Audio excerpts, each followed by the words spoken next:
Oke, assalamualaikum semuanya guys. Selamat siang, selamat sore, selamat pagi, kongbang, pokoknya semuanya guys. Oke ya. Oke, pada kesempatan kali ini aku pengen tanya ke cewek Indonesia yang tinggal di Jepang guys. Pengen tanya-tanya tentang kehidupannya, dan karena di sini dia bukan peserta magang, di sini Jepang itu sekolah dia guys. Dan kita tanya-tanya lebih detailnya gimana, tanya ke orang yang langsung guys. Oke guys.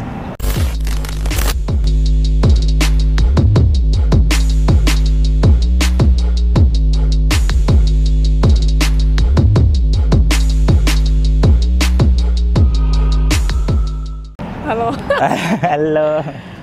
Sebelumnya makasih ya udah ngeluangin waktu, karena hari ini baru balik kerja langsung ke sini ya. Ngeluangin waktu, terima kasih banget udah ngeluangin waktunya. Namanya siapa, Mbak? Nama saya Pia. Pia. Iya. Pia ya. Oke. Namanya Pia guys. Oh ya, nama aku Yanto ya. Oke. Ngomong-ngomong ini juga baru pertama kali ini ketemu guys. Aku lihat banyak tuh dari ini apa? Instagram ya. Iya. Yang ada Instagram terusan kontek-kontekan, terus bisa ketemu hari ini karena mbaknya juga lumayan sibuk. Ya, jadi gimana di Jepang, Mbak? Enak nggak? Enaknya ada, nggak enaknya juga ada sih. Kalau enaknya itu ya bisa kemana-mana pakai uang sendiri, mau ngapa-ngapain ya bebas gitu loh, tanpa ada yang ngelarang. Cuman ya gitu, nggak enaknya nggak ada yang ngingetin kalau misalkan kebablasan gitu loh. Kebablasan dalam artian kayak main gitu loh, nggak bisa ngatur waktu antara belajarnya sama mainnya gitu. Kayak enaknya juga nggak bisa ketemu keluarga sih, kangen. Jauh dari keluarga ya. Iya. Itulah nggak enaknya. Jadi kamu nih mbaknya ini di sini Jepang ini ya kuliah ya? Iya, aku kuliah. Jadi cerita dulunya gimana nggak bisa milih ke negara Jepang untuk kuliah itu maksudnya? Jadi gini, dulu aku di Indonesia. Sempat nyoba SNPTN, SBMPTN, UMPTKIN, dan jalur-jalur yang lainnya gitu di Indonesia. Tapi aku nggak keterima gitu. Jadi maaf aku potong ya, itu jalur buat menyalurkan untuk sekolah ke Jepang gitu ya? Bukan, apa itu? Di Indonesianya ya. Terus setelah itu aku pilih ke Jepang gitu. Jadi aku dulu sebelum datang ke Jepang nih, jadi kan kita mau daftar kuliah di Indonesia. Sebenarnya pengen banget kuliah di Indonesia, cuman nggak bisa gitu, nggak keterima di Indonesia. Aku nggak lulus gitu. Ya udah, satu-satunya jalur terakhir dikenalin lah sama kepala sekolah. Aku dikenalin LPK yang bisa nyalurin orang ke Jepang buat sekolah gitu, bukan buat magang. Jadi aku pilih itu. Jadi kalau untuk standar apa ya, maksudnya standar nilainya atau apanya itu lebih mudah di Jepang atau di Indonesia? Sebenarnya gini, kalau di Jepang itu kan enggak langsung, waktu kita pertama kali datang ke Jepang itu enggak langsung lihat nilai rapot kita waktu di Indonesia. Tapi kita kesini ke Jepang itu tuh harus belajar dulu bahasa Jepang selama 2 tahun. Nah, nanti dari kuliah, dari universitas yang bakalan kita tuju itu, lihatnya itu dari hasil rapot tempat kita belajar waktu belajar bahasa Jepang selama 2 tahun tersebut gitu, bukan langsung dari rapot Indonesia gitu. Jadi setelah di Jepang itu belajar bahasa dulu, nah habis itu baru masuk ke sekolahnya itu ya? Iya. Jadi sekolah bahasa Jepang itu tuh ada 2, yaitu ada yang 1 tahun. Kalau di sekolah aku dulu itu ada 1,5 tahun sama 2 tahun doang. Tapi kalau di sekolah lain ada yang sampai 3 program, yaitu 1 tahun, 1,5 tahun sama 2 tahun. Cuman kalau waktu aku dulu ngambilnya yang 2 tahun sekolahnya gitu. Itu setelah lulus dari situ mendapat misalnya sertifikat nih standar lulusannya N2 atau N3 atau N4 itu gimana itu? Iya, jadi dulu aku kan daftar sekolah di universitas yang saat ini tuh dulu syaratnya itu harus N3, udah N3 sama udah pernah nyoba N2 gitu. Mau N2-nya nggak lulus atau nggak lulusnya itu terserah, tapi asalkan udah pernah nyoba gitu. Persyaratan seperti itu di universitas aku gitu. Terus jadi sekarang udah lulus N berapa nih mbaknya? Alhamdulillah udah N3. Udah lulus? Iya. Kapan itu lulus kan? Itu aku udah 1 tahun di Jepang baru lulus N3. Oh, keren ya. Aku yang ini aku kan udah tahun kelima nih ya. Iya. N4 aja nggak lulus. Dulu pernah ikut ya, cuman N3 itu terakhir kapan ya? Cuman gagal kan, kurang berapa poin gitu. Iya. Nggak nambah lagi. Nah, jadi aku juga udah pernah nyoba N2. Kemarin ikut? Iya ikut, tapi nggak lulus, kurang 1 poin. Kurang 1 poin? Ngeri ya. Jadi gini sebenarnya, waktu aku di Nihongo Gakko, waktu aku di sekolah bahasa Jepang itu nyoba juga 2 kali, tapi nggak lulus. Dan yang kemarin yang ketiga kalinya nggak lulus juga. Nah, pengennya sih tahun ini semoga aja lulus, karena nilainya makin ningkat gitu setiap kali nyoba. Alhamdulillah ningkat gitu loh, ada prospek lah naik gitu. Iya, oke. Jadi kalau untuk masalah bahasa Jepang udah oke lah ya, maksudnya buat percakapan sehari-hari gitu ya. Untuk Nichijou Seikatsunya sih insya Allah bisa. Apa itu? Kalau untuk kehidupan sehari-hari gitu. Oh. Aku nggak ngerti bahasa Jepang guys. Kalah jauh lah sama orang pelajar mah, beda saking kelasnya. Iya, Jadi walaupun sekarang ya udah lumayan bahasa Jepang lah ya, maksudnya masih tiap hari masih mempelajari bahasa Jepang nggak? Iya pasti harus belajar, karena emang di kampus diperlukan gitu loh. Karena kalau kita nggak belajar ya nggak ngerti apa yang disampaikan. Nah, aku yang pengen tanyain sekarang ini apa ya, maksudnya proses pembelajaran saat di kelas itu gimana di Jepang itu? Kalau jadi bahasa pokoknya bahasa Jepang ya? Semuanya itu pakai bahasa Jepang, nggak ada bahasa Inggris, kecuali kalau kita ngambil yang namanya Gaegoku no Gakka, itu namanya mata pelajaran bahasa asing. Jadi di kampus aku itu kebetulan jurusannya itu lebih mendekati HI sih, hubungan internasional. Kalau untuk di Indonesia disebut fakultas HI lah ya. Tapi kalau di Jepang beda gitu, namanya fakultasnya itu Kokusai, tapi menghadap ke kesejahteraan gitu.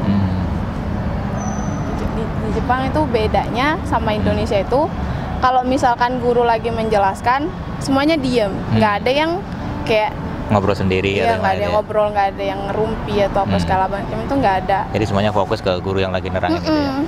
Tapi ada jeleknya juga sih di Jepang, ada jeleknya. Kenapa? Mungkin orang berpikir nih di TV tuh orang ngelihatnya orang Jepang itu semangat belajar ya. Iya. Majime itu yang kayak sungguh-sungguh gitu belajarnya. Padahal enggak gitu. Terus dalam dunia nyatanya gimana itu? Dunia nyatanya ya gimana ya? Dunia nyatanya itu ya nggak gitu juga, nggak majime juga gitu loh. Malah yang lebih sungguh-sungguh itu belajar itu anak-anak yang dari luar negeri. Orang asing ya? Iya, menurut aku. Karena mereka aja dikasih laporan nih, terus misalnya lagi kerja kelompok. Kadang orang Jepang itu kayak ngandelin kita loh, nggak ngandelin orang luar negeri. Padahal kan seharusnya mereka gitu yang lebih paham lah ya. Iya, lebih paham, lebih kayak ayo kayak gini. Bukan, tapi orang Jepang kayak ya udah, kita nggak ngajak ngomong, mereka nggak ngajak ngomong kita gitu. Jadi kalau kita nggak ngajak mereka ngomong, bakalan stuck di situ tuh, bakalan ya udah nggak bakalan dikerjain gitu. Itu yang aku alamin di kampus aku sendiri gitu.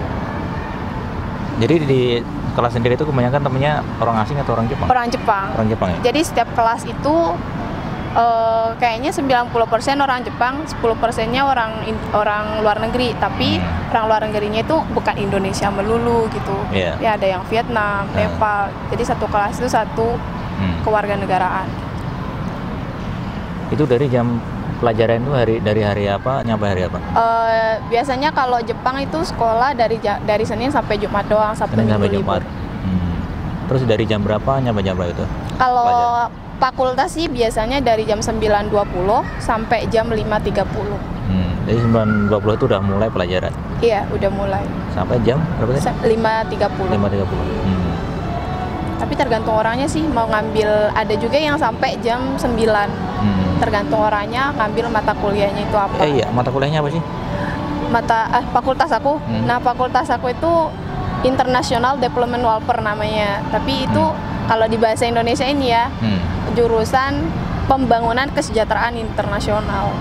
Oke. Jadi kalau di Indonesia nggak ada jurusan itu. Ya? Gitu. Jadi kalau kuliah di Jepang itu gimana namanya?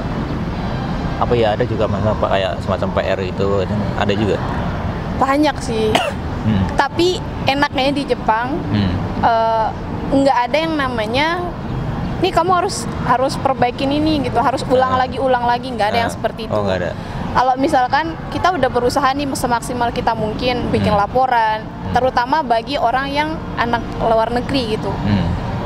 Jadi itu tuh dihargain banget gitu loh.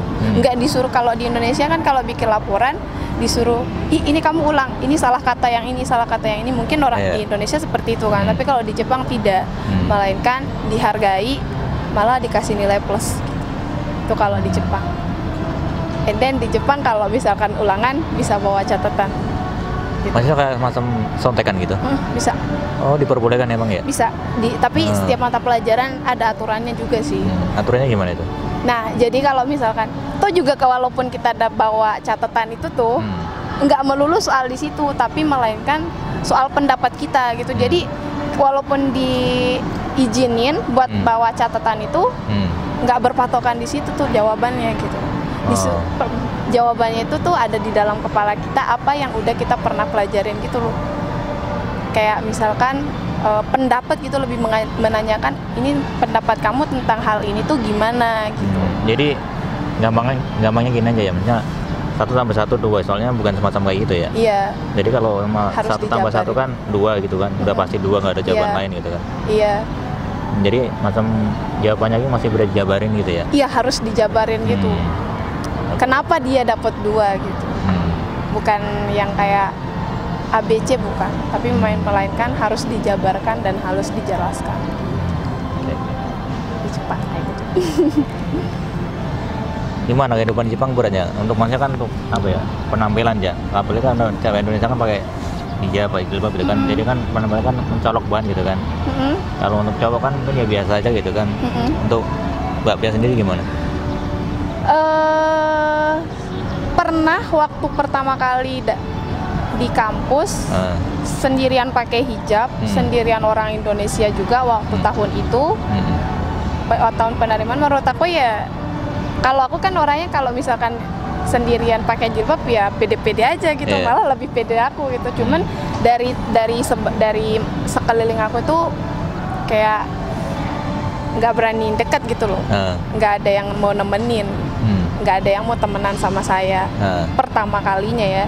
Tapi setelah begitu berjalannya waktu, dan aku juga bahasa Jepang aku juga nggak yang kayak tetangga sebelah lah, maksudnya yang kayak itulah yang masih keradat-adat gitu loh, enggak. Tapi aku ya lancar aja gitu, ya udah. Kalau misalkan aku pengen nanya, aku langsung tanya orangnya. Jadi kayak aku yang lebih membuka diri gitu. Ayo temenan sama gue gitu. Kayak gitu sama orang Jepang ya. Karena kalau nggak gitu ya nggak akan temenan. Iya sih, menurut aku orang Jepang itu dingin sih. Banyak kita tanya ya dia jawab. Kalau sama kita nggak nanya ya udah diem gitu kan. Iya. Dan sampai cuman sekarang nggak tahu kalau namanya orang Jepang sama orang Jepang nggak tahu sih gimana ya. Sama aja sih. Apa ya? Iya. Orang Jepang sama orang Jepang malah lebih sulit buat berteman sih. Menurut aku ya, menurut penglihatan aku dan menurut pengalaman aku di kampus. Malah kayak di Jepang aja udah lama, udah 4 tahun kan ya, jadi udah nemuin macam-macam pengalaman lah ya. Iya.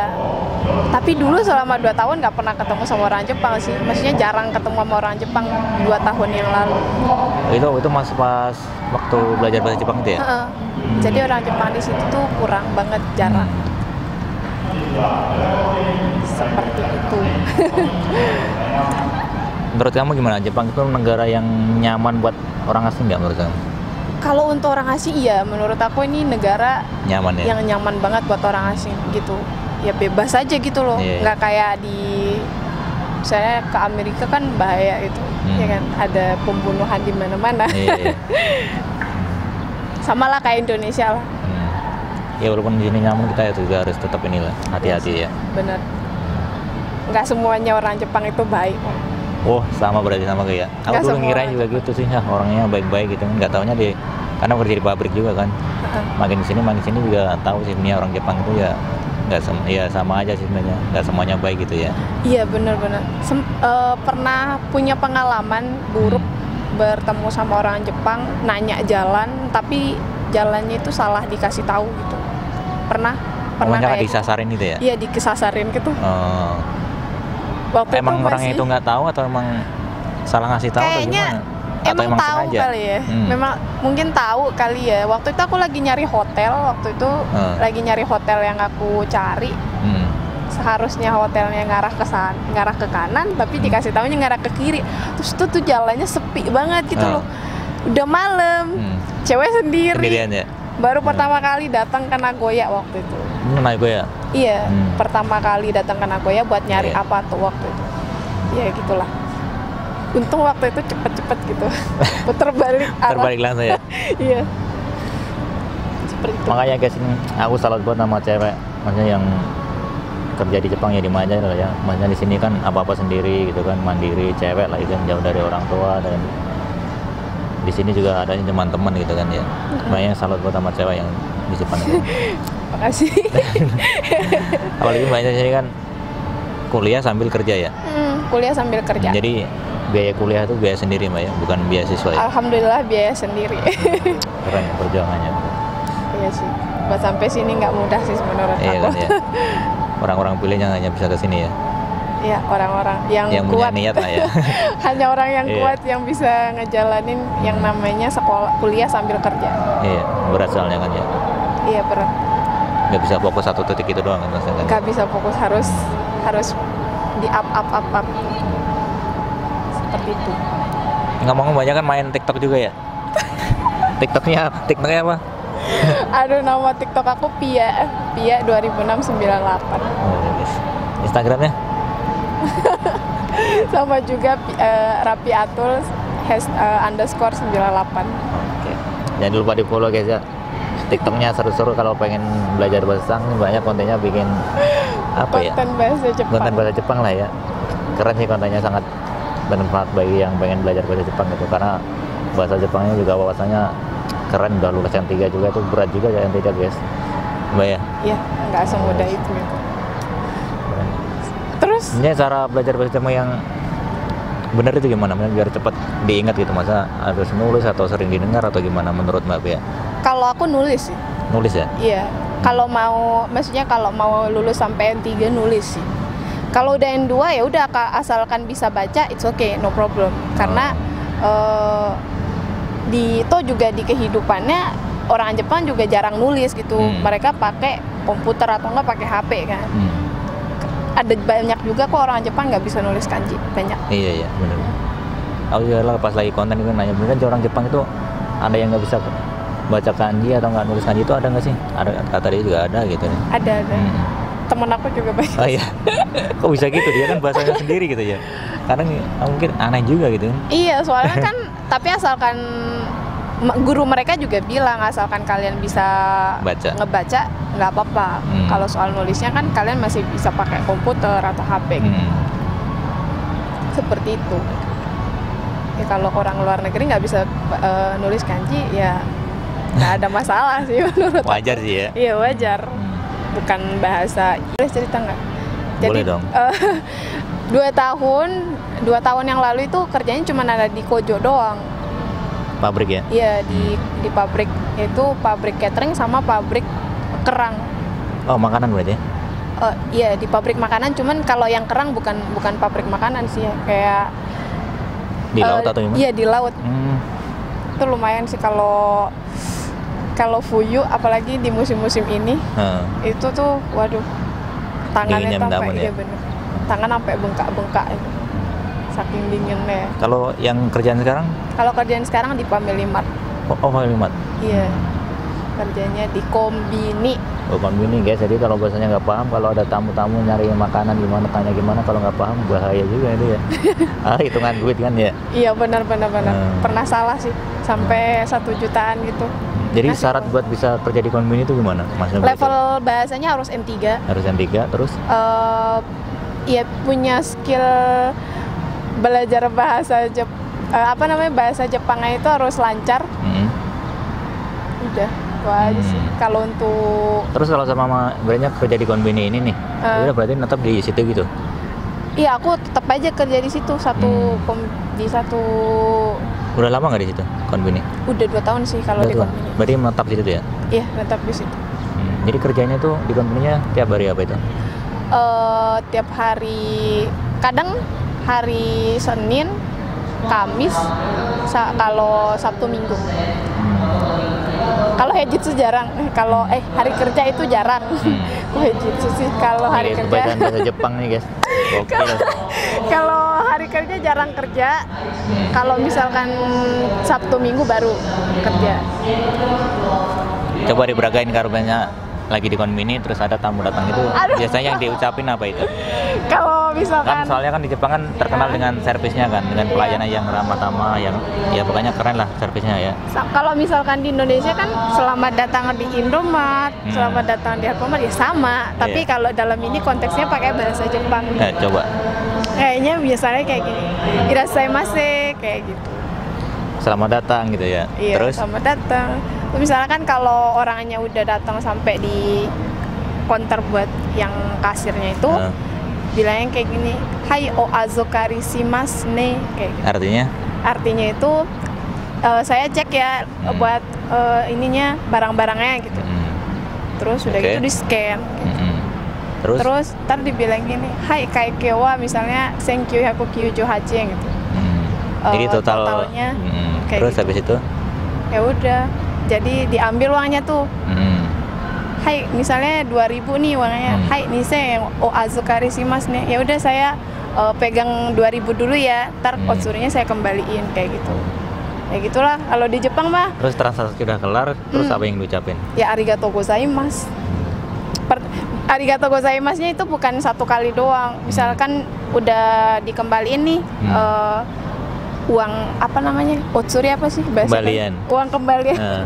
Kalau udah dikasih uang kembaliannya, misalnya ya hai arigatou gozaimasu kan ntar ditaruh di dalam tore, apa bahasa Indonesianya tore?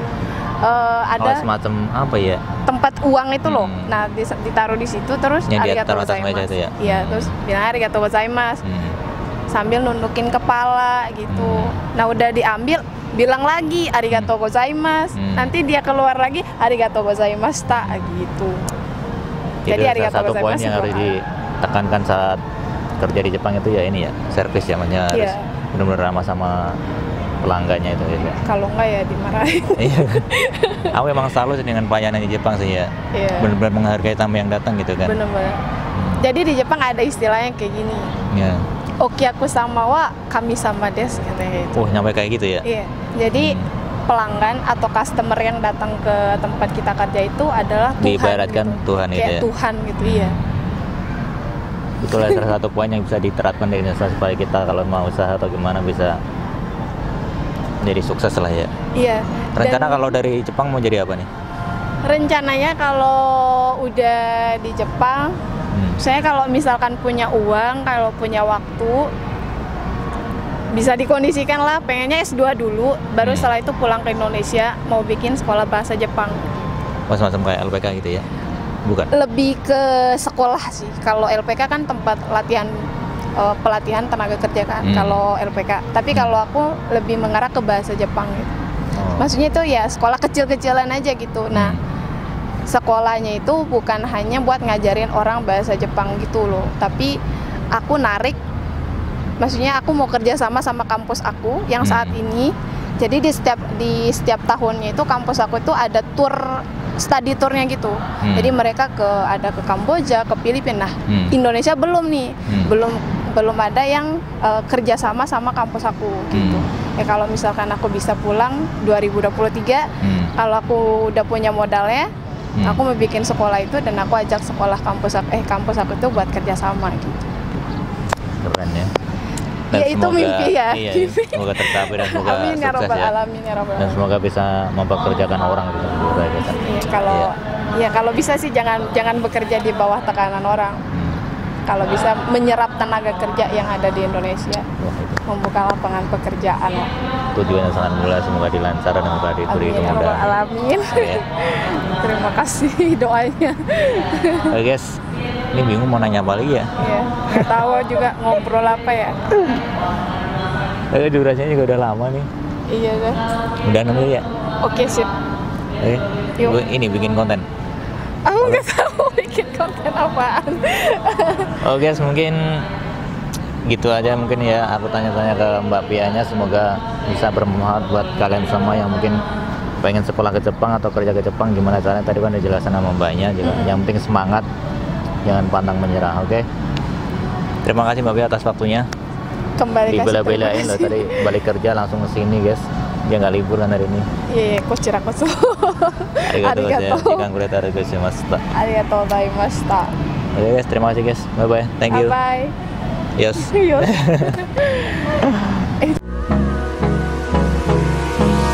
Hold me close till I get up. Time is barely on our side.